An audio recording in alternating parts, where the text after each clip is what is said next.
Sejak kejayaan Majapahit, istilah Nusantara itu yaitu kepulauan Indonesia. Cakupan Nusantara itu kepulauan-kepulauan yang masuk di wilayah negara Indonesia dan negara-negara tetangga di Asia Tenggara itu. Seakan-akan Islam Nusantara itu satu madhab baru, madhab sendiri. Nusantara itu bagian tak terpisahkan daripada Islam yang masuk ke Indonesia. Para wali menyebarkan Islam ke Indonesia melalui budaya-budaya yang ada.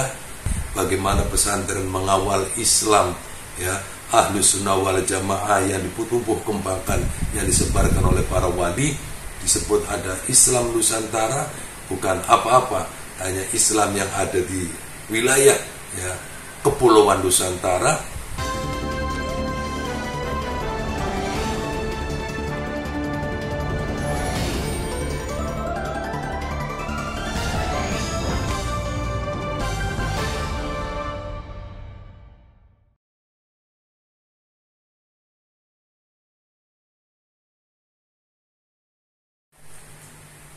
Assalamualaikum warahmatullahi wabarakatuh.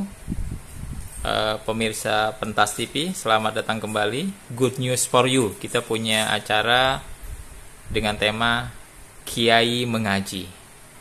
Bersama saya sudah hadir seorang kiai besar dari Jawa Barat, pendiri pesantren An-Nasuha, pelanjut. Beliau juga adalah Muhtasar PWNU Jawa Barat dan seorang pendiri dari sebuah pergerakan di Jawa Barat namanya Jakisan, Jaga Kiai Santri. Kita akan mulai tema Kiai Mengaji bersama Kiai Haji Usamah Mansur. Kami persilahkan Pak Kiai. Assalamualaikum warahmatullahi wabarakatuh. Bismillahirrahmanirrahim. Wassalatu wassalamu ala sayyidina Rasulillah wa ala alihi wa ashabihi wa man tabi'ahu wa wala. La haula wa la quwwata illa billah. Amma ba'd. Para pemirsa yang sangat-sangat kami cintai, kata Nusantara bagi bangsa Indonesia itu sebetulnya tidak asing. Sebab Nusantara itu muncul dari negara kita, muncul dari bagian yang tak terpisahkan dari kita. Sejak kejayaan Majapahit, istilah Nusantara itu yaitu kepulauan Indonesia sampai ke daerah Brunei, ke daerah tetangga kita Singapura, Thailand, Malaysia, itu adalah bagian daripada Nusantara. Jadi cakupan Nusantara itu kepulauan-kepulauan yang masuk di wilayah negara Indonesia dan negara-negara tetangga di Asia Tenggara itu.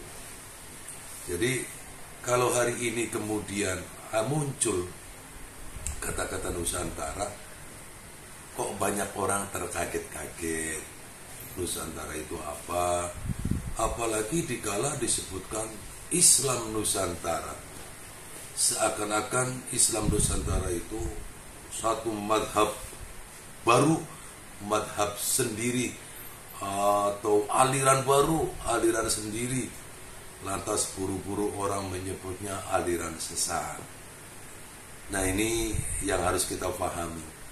Yang pertama, kata Nusantara tidak asing bagi kita. Yang kedua, Nusantara itu bagian tak terpisahkan daripada Islam yang masuk ke Indonesia.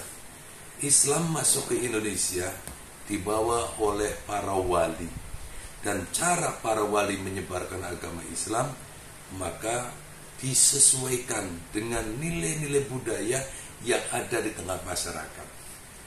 Nah, Islam Nusantara itu bukan madhab baru, bukan aliran baru, bukan apa yang baru. Islam yang dikembangkan di Indonesia, Indonesia pada waktu punya nama Nusantara.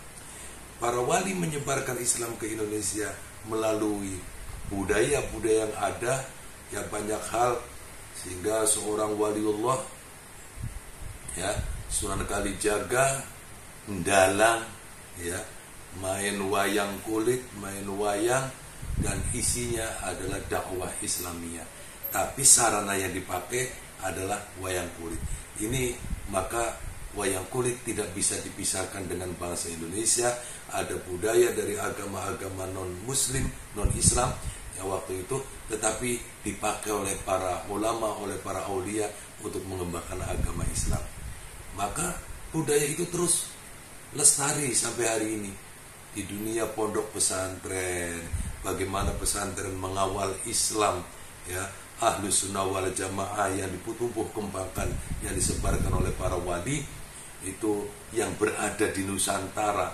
Jadi sesungguhnya kalau kita lihat, setiap negara itu punya budaya-budaya keagamaan. Jadi tidak perlu asing, tidak perlu aneh. Maka di Indonesia disebut ada Islam Nusantara, bukan apa-apa, hanya Islam yang ada di wilayah, ya, Kepulauan Nusantara, kemudian bertumbuh kembang di Indonesia melalui kepentingan-kepentingan pembudayaan dan kebudayaan yang ada. Jadi kesimpulannya bahwa Islam Nusantara yang sekarang ditopang, dilestarikan para ashabul ma'ahid, pondok-pondok pesantren, juga Jam'iyah Nahdlatul Ulama, karena kita sesungguhnya tidak melupakan sejarah. Itu saja. Kita tidak melupakan sejarah. Kata Bung Karno, jas merah. Bahwa sejarah keindonesiaan kita, Islam di Indonesia kita tidak lepas daripada semua itu. Ya. Kalau kita urai cukup panjang, cukup banyak, tapi itulah Islam Nusantara. Jadi tidak ada yang asing dan tidak ada yang perlu diragukan, apalagi kekhawatiran terhadap Nusantara, Islam Nusantara. Tidak perlu, karena semuanya membangun kondusivitas, semuanya mengeksistensikan nilai-nilai budaya tetap, sebab kita tidak akan bisa lepas daripada itu semua, ya. Bahwa setiap negara punya budaya, setiap bangsa punya budaya, setiap kaum punya budaya, dan kalau itu budaya tidak bertentangan dengan agama, kita lanjutkan, kita lestarikan. Tapi kalau bertentangan dengan nilai-nilai agama, tentunya tidak akan kita pakai. Itu jadi Islam di wilayah Kepulauan Nusantara. Islam berkembang, tumbuh di Indonesia banyak melalui budaya, ya, itu. Jadi tidak ada masalah dengan Islam Nusantara. Demikian barangkali sekelumit tentang Nusantara dan Islam, dan bagaimana kiprah dunia pondok pesantren, bagaimana Jam'iyah Nahdlatul Ulama kemudian membackup dengan sebutan Islam Nusantara. Sekali lagi, bukan aliran baru, bukan mazhab baru, apalagi dinyatakan aliran sesat. Tidak, hanya lagi berbicara kesejarahan Islam kita tumbuh berkembang di wilayah Kepulauan Nusantara. Terima kasih. Assalamualaikum warahmatullahi wabarakatuh.